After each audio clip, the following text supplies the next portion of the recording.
podríamos decir que será un acontecimiento muy importante. Uno de los asesinatos, uno de los magnicidios que estremeció El Salvador y que estremeció también a la comunidad internacional, es el asesinato de Roque Dalton, un magnicidio que todavía está aquí en la historia de nuestro país. Después procedieron a otros tipos de represiones. Ahí va incluida también la masacre que se hizo a los estudiantes universitarios. En el 79 se da un golpe de Estado por el general Humberto Romero, que pues termina en 1979 la juventud militar da un golpe de Estado al entonces presidente Humberto Romero, lo cual la juventud militar, con unas iniciativas auténticas. ¿Aló? Veamos entonces si ya entró Leonel Búcaro. Francisco, vamos a ver si el audio está mejor. Leonel, adelante. Muy buenas, ¿cómo están todos? Un saludo a toda la comunidad de compatriotas que residen en Estados Unidos y en otras partes del mundo, especialmente a los que están en este momento en El Salvador, en esta situación tan complicada de la pandemia del COVID-19. Excelentísimo, entonces recordarles a toda la audiencia, estamos en directo y en vivo. Leonel está en territorio nacional y ustedes, toda la diáspora, escuchándolo directamente acá en este especial del sábado. Estamos entonces ya, Francisco nos dice aquí nuestra especialista, ya están bien los audios y todo, así es que recordarle a toda la diáspora que estamos en YouTube en vivo, estamos en el canal de Roku de televisión, estamos en Twitter y estamos en todas las otras estaciones en internet. La Farabundo Martí Internacional. Francisco, adelante. Gracias, compañero Leonel. Pues abordar rápidamente los temas del cumpleaños de Monseñor Romero, y que tenías una anécdota que sería importantísimo que la compartieras. La otra importancia del Parlamento Centroamericano, incluyendo el Caribe y México. Y una tercera que sería la vacuna rusa y qué papel juega esto dentro de un contexto de geopolítica. Adelante, Leonel. Bueno, gracias por invitarme a este tan importante programa. Bueno, vamos a ver, este día es uno de los días más importantes para todo el pueblo salvadoreño y latinoamericano, ya que Monseñor Romero es un símbolo de lucha y libertad, fe y justicia de toda Latinoamérica y de los pueblos latinoamericanos que han emprendido esa difícil tarea de la justicia social.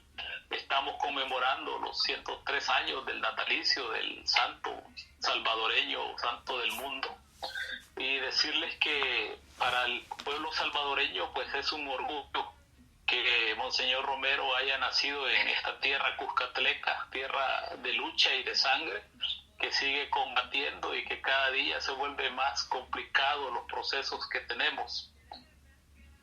Yo tuve la oportunidad, en mi calidad de presidente del Parlamento Centroamericano y presidente del Parlamento Euro-Latinoamericano, de ser invitado por el Papa Francisco cuando recién él iniciaba su periodo como Papa.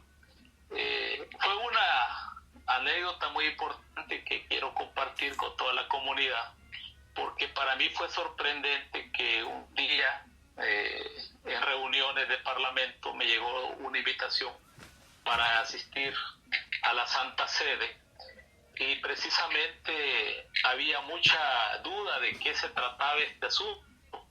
Yo inclusive pensaba si será cierto o no la asistencia, ya que el Papa tenía aparentemente, creo que 6 meses de haber iniciado su proceso papal, cuando me llegó a mi correo institucional del Parlamento la invitación para asistir a una audiencia especial, la cual realicé Y pues se trataba precisamente de la gran noticia que el Papa me trasladó en ese momento, de que él iba a darnos la gran alegría al pueblo centroamericano, al pueblo salvadoreño, al pueblo latinoamericano, de que iba a acelerar el proceso para liberar toda la causa justa del proceso de canonización y luego de santificación de nuestro profeta mártir, Monseñor Óscar Arnulfo Romero.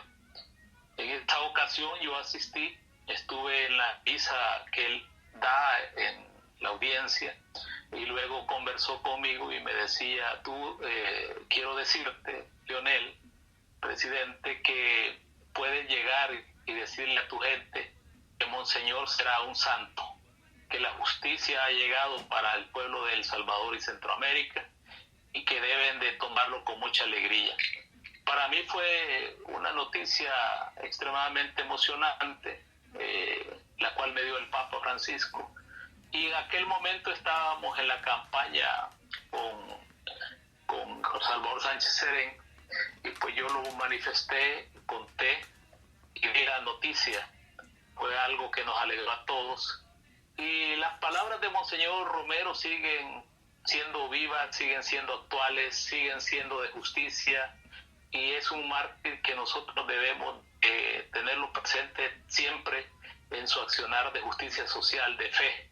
Un hombre que le dio voz a los sin voz, un hombre que ofrendó su vida para que nosotros pudiéramos seguir luchando con esa libertad.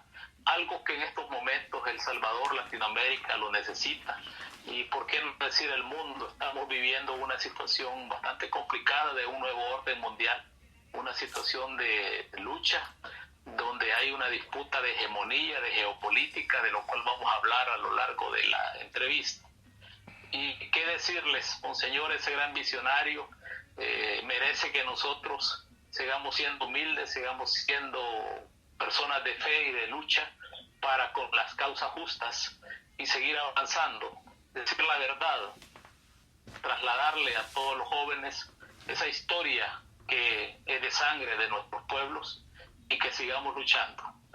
En cuanto a todo lo demás, pues decir que el Parlamento Centroamericano precisamente tiene un origen en la época de los conflictos que se dieron en la región. Como todos recuerdan, a principios de los 80, finales de los 70, Centroamérica vivía una situación bastante compleja en cuanto a conflictos sociales, conflictos armados, movimientos populares, la guerrilla salvadoreña, la lucha en Nicaragua, la guerrilla guatemalteca, las luchas un poco también en Honduras, la participación de Estados Unidos como un eje de potencia en la región, y también teníamos la Guerra Fría en su momento.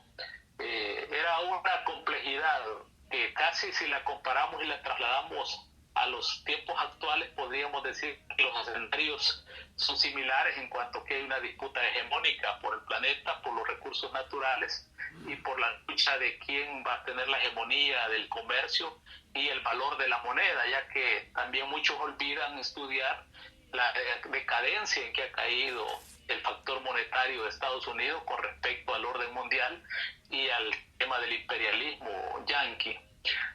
En aquel momento, pues Centroamérica vivía esa lucha interna, esa lucha por la justicia social, por abrir los espacios democráticos, algo que para las generaciones actuales a veces es bien difícil de comprender, creer que expresarse por las redes sociales, maltratar a alguien, decir las cosas, o que los periodistas hoy puedan preguntar lo que les ocurra sin que sean capturados o aparezcan despedazados sus cuerpos por las calles, o sean capturados o que los lleguen a secuestrar a sus casas.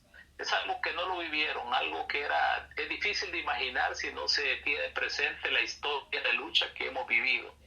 Hoy la difamación está a la orden del día.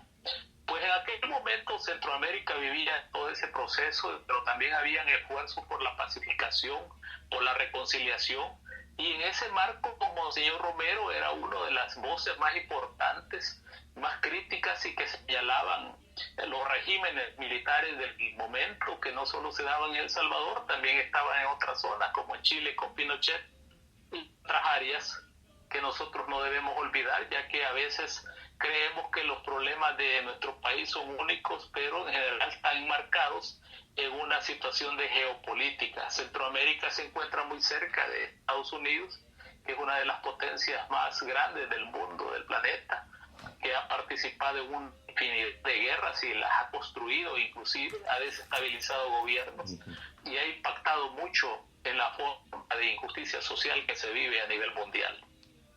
El Parlamento Centroamericano surge precisamente como una iniciativa para la conciliación y el proceso de iniciar la paz y la democracia en Centroamérica, y es un foro que se va cultivando y desarrollando bajo un proceso parecido al que tuvo la Unión Europea para la conformación del Parlamento Europeo, con las diferencias asimétricas que esto implica, ya que son dos cosas bastante diferentes, pero un modelo generado a través de acuerdos diplomáticos, acuerdos de naciones y auspiciados por los acuerdos de Viena. Así surge el Parlamento Centroamericano, precisamente con El Salvador, con Guatemala, con Nicaragua y con Honduras, estos 4 países, con la idea fundamental de la democratización y el proceso de paz.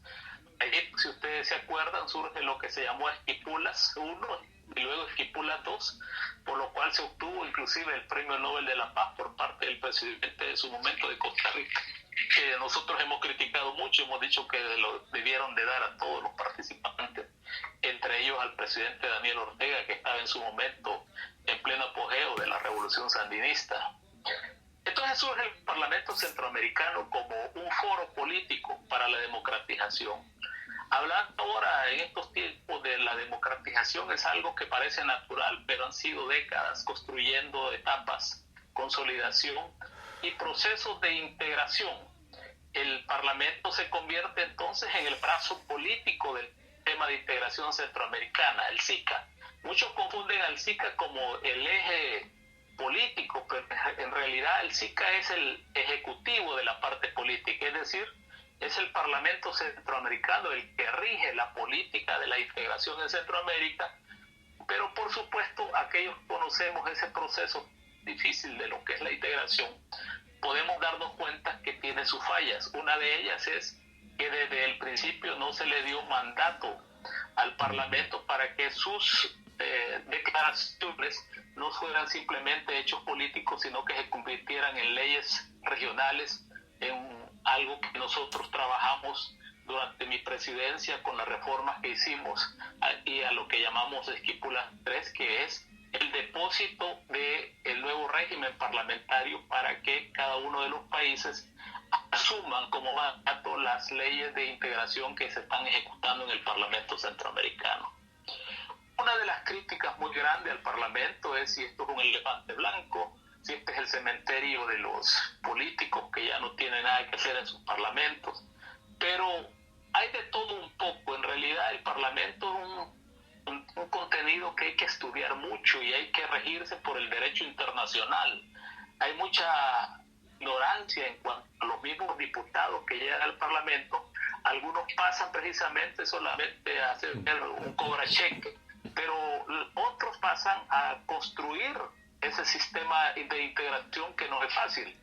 Les voy a poner un ejemplo. El Parlamento Centroamericano, como parte del sistema de integración, debería de regir toda la política, pero además todos los estados miembros, y en este caso actualmente estamos hablando de que estados miembros son Guatemala, Nicaragua, Honduras, Panamá, El Salvador, República Dominicana, y como parte observadora tenemos a México y tenemos a países como Venezuela inclusive, que en su momento fue observador. Puerto Rico había solicitado, la misma Taiwán había solicitado, porque le da un interés político regional. Ahora bien, el sistema está compuesto también por las secretarías de Estado de los diferentes países. Tenemos la Secretaría de Integración Económica, que debe de velar por la integración en materia económica, aduanal. Tenemos la Secretaría de Educación Regional, que contiene todos los ministerios de educación. O sea, todas las secretarías de Estado deberían de estar integradas para generar políticas de integración. Y luego tenemos el Comité de Presidentes, que es la máxima autoridad, y ese creo yo que es el problema de la integración, porque los presidentes